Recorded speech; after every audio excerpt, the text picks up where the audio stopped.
All right, let's be honest.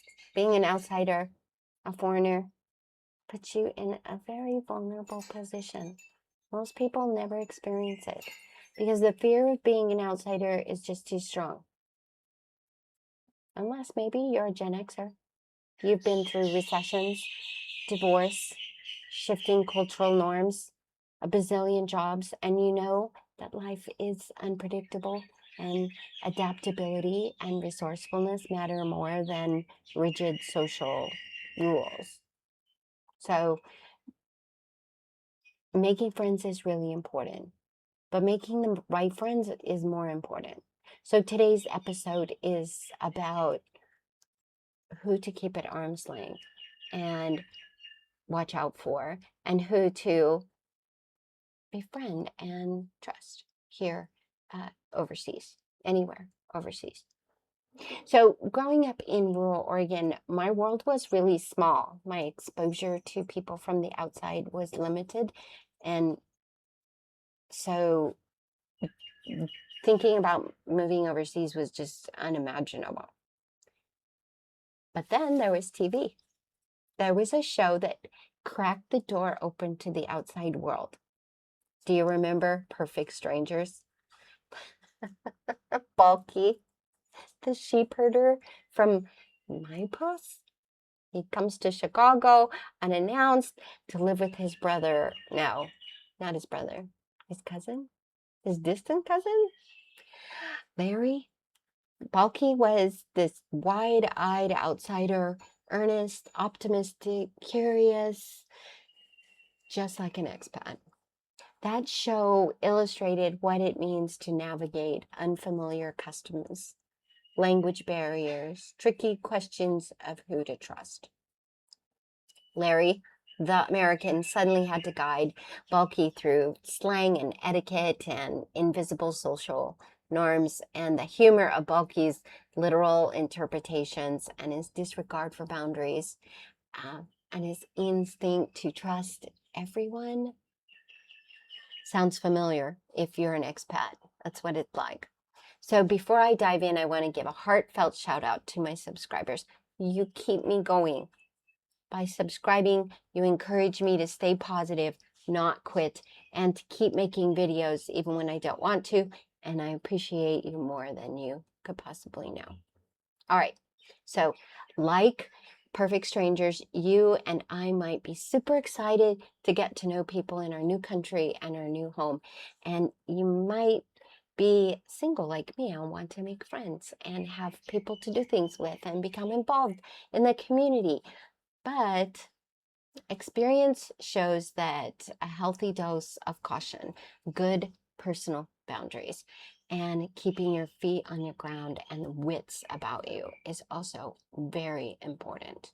So today I'm going to tell you about 5 people that you will want to make friends with and 4 people to avoid or at least keep healthy boundaries. Well, actually, you need to keep healthy boundaries with everyone, but in particular, 4 people to avoid becoming too close.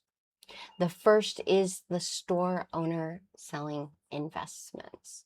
In many places in the world, businesses are not just transactional places, especially outside big chain stores. Business owners want to get to know their customers, who they are, and where they're from, and local business owners have shared with me their nationality, their religious affiliation, how long they've been on the island, and their ancestry, and all sorts of very interesting details about their lives. And I found it interesting. They are open and friendly people, and it's not unheard of the vendor to also tell you that he knows about good investments if you are interested.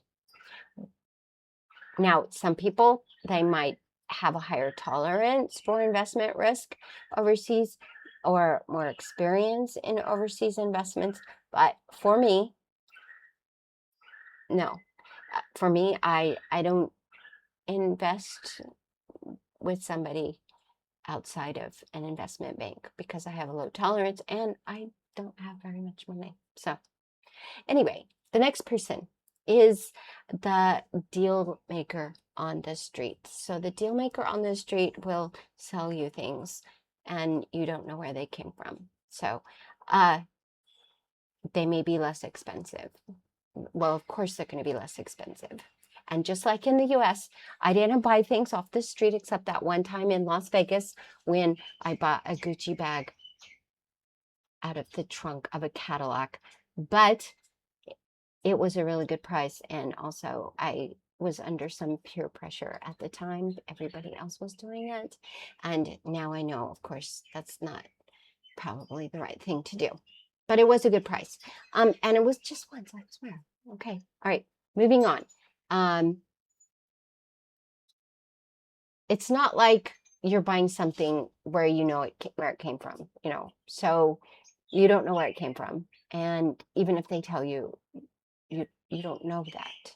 And it, for me, it's just not worth the risk of wasting my money or getting something that may be stolen. So the third person you'll want to keep firm boundaries with is the local you see every day at the park or outside a cafe and market, and they say hi and you exchange a smile and pleasantries. And seriously, you see them every time you walk to the beach in the last 6 months. Of course, you're going to be on somewhat friendly terms. But then out of the blue, they ask you for bus fare or money for lunch or soda or something. And, you know, I'm old enough and comfortable enough to say no, but in a humorous way, as to preserve some dignity so that the next time I see them, it's not awkward. So just keep that in mind, you know, try and use the humor like, oh, you're so funny, you silly goose kind of thing. It works for me because because I'm old. I don't know. Anyway, something that you're comfortable with saying so that when you see them, it's not weird. Okay, so number 4, the last on the list of 4% to be aware of and keep solid boundaries is that chatty person that you just met on the beach and then they want your phone number. And as a woman who manages her own life, I'm out obviously in public. I go places on my own and I meet people and they're from other countries and they're kind and they say hi. And then within 5 minutes, they want your phone number. And I wouldn't do that in the United States, and you probably wouldn't either. So why would you do that when you are abroad in another country? Because you're afraid of being alone? I don't know. I don't do it. I think it's risky. And so I just say no, thank you, and smile. A funny story. A vendor once, not too long ago, asked me if I would be his sugar mama. It was funny. I'm sure it was a joke. It's important to have a sense of humor. All right, on to the 5 people you want to get to know. And I want to preface by saying that it may take a while to meet and find people that you trust. The first is a clerk at the police station. Yes, you heard me right. In Mauritius, they have clerks that you file reports with and you register your bike or scooter and you can ask questions to. And I found the police to be very helpful and very courteous. They answered questions and gave me a business card, and I have the hours to the police station and, of course, the address. And I can get information on many topics. I also found it helpful to just having been there. I just know what to do in an emergency. Number 2, the next person to get to know is a trusty taxi driver. Now, I think that I maybe took 6 or 8 cabs before I found one that charged me the published rate that was reasonable.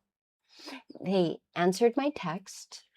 They gave me realistic timeframes on when they were going to be there to pick me up and how long it was going to take to get to my destination. And also, they understood English. Funny story. I met this trustworthy taxi driver when a tree fell on the taxi I was about ready to get into. And so I took the cab right after that one. And that's how I met my taxi driver. And his name is Saren. Shout out. Hi, Saren. Amazing professional. All right.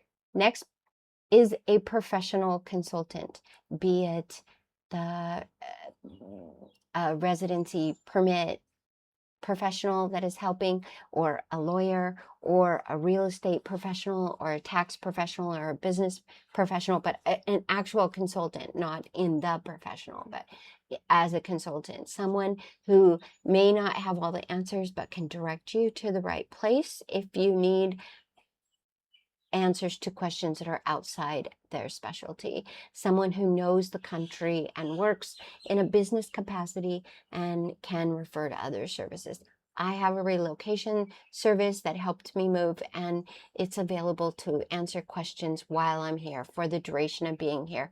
And in my research, most relocation services have like a tiered menu of what you're going to get with our services, and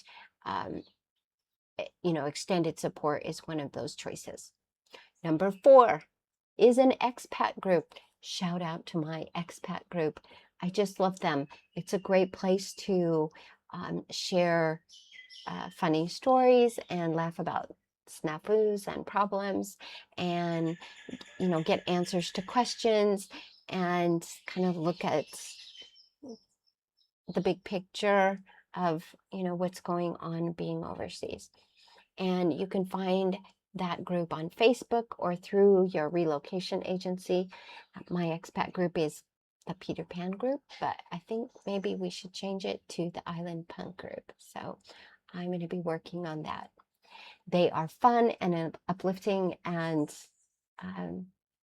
it's just a great group to experience the challenges with. Okay, so finally, number 5, the last person you want to watch out for and get to know is a trustworthy neighbor. So just like back home, neighbors look out for each other. They lend a hand. They handle building emergencies cooperatively.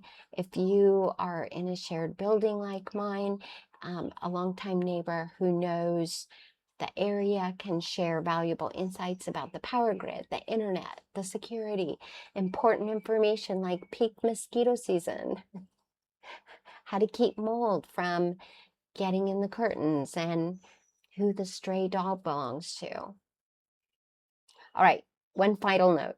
It's good to learn the names of and get to know the local people and customs. I mean, being an expat is fun and challenging.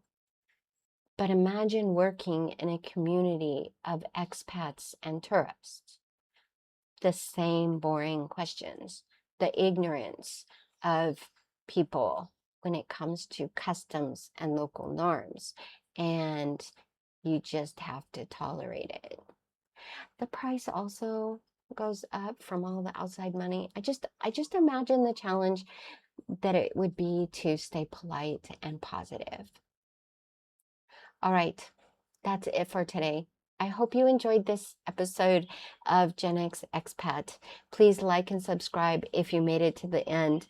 And until next time, lead, follow, or get out of the way.